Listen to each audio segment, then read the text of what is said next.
सर्वसामान्य कर भरणाऱ्या, मतदान करणाऱ्या नागरिकांना सदैव स्मार्ट सिटीचे स्वप्न दाखवणाऱ्या कल्याण डोंबिवली महानगरपालिकेचा अजब कारभार आपण बघू शकता. आपण स्मार्ट सिटीमध्ये वाटचाल करत असताना या ठिकाणी सर्वसामान्य साधारण जे आपल्या दैनंदिन जीवनामध्ये अति आवश्यक असलेले आपले आरोग्य सफाई कर्मचारी, तुम्ही त्यांची अवस्था बघू शकता.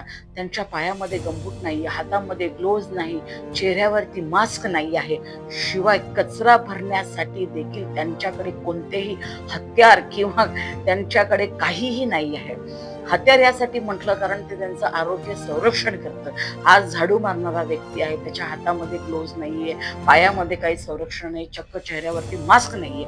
पण कधी आपण उद्घाटनपर सोहळ्यासाठी खासदार, आमदार, विविध प्रकारचे नगरसेवक आणि इतर कर्मचारी, अधिकारी विविध खात्यामधील जेव्हा ते दाखवण्यासाठी कचरा काढतात, तेव्हा त्यांच्या हातामध्ये ग्लोव्ज असतो, पायामध्ये गंबूट असतो आणि चेहऱ्यावरती मास्क असतो.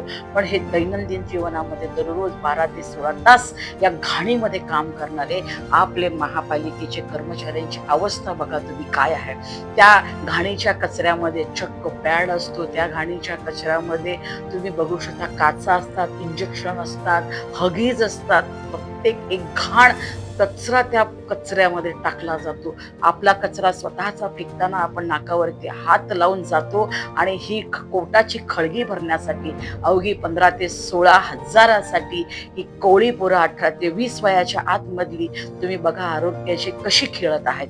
आणि आपण दैनंदिन जीवनामध्ये यांचा विचार कुठेही करत नाही.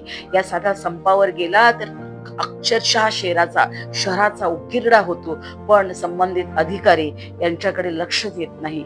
अधिकारी मात्र जोमात आणि आपले कर्मचारी कोमात.